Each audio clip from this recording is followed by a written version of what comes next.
రాజుకి మళ్ళీ black mask వేసి ఖైదు చేసి జైలుకి తీసుకువెళ్తున్నారు. ఇదే శంబాల యొక్క జైలు. నేరం చేసిన క్రూర మృగాలతో నిండి ఉంది.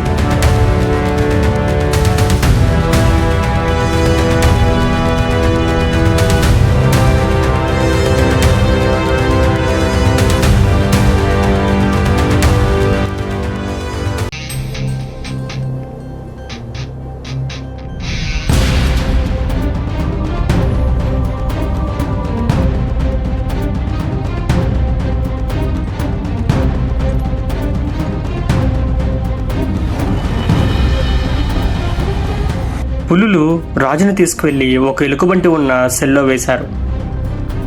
ఎలుగుబంటి రాజుని నువ్వెవరు, ఎక్కడి నుంచి వచ్చావని ప్రశ్నలు అడుగుతుంది.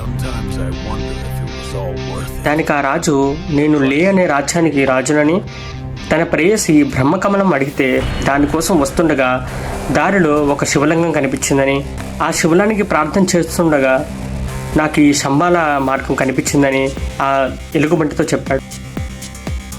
అప్పుడు ఆ ఎలుగుబంటి మరి శంబాల నగరానికి వచ్చి ఎందుకు జైలుకి వచ్చారు అని అడిగింది.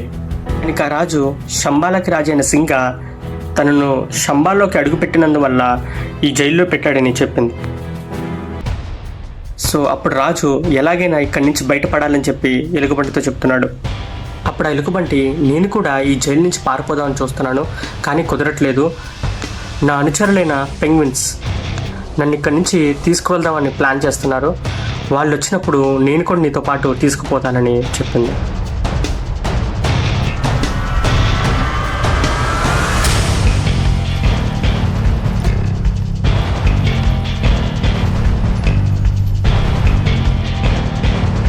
పెంగ్విన్స్ ఈగ ఇచ్చిన సమాచారాన్ని చూసి తన స్నేహితుడైన ఎలుగుబంటిని తీసుకొద్దామని జైలుకి వెళ్తున్నాయి.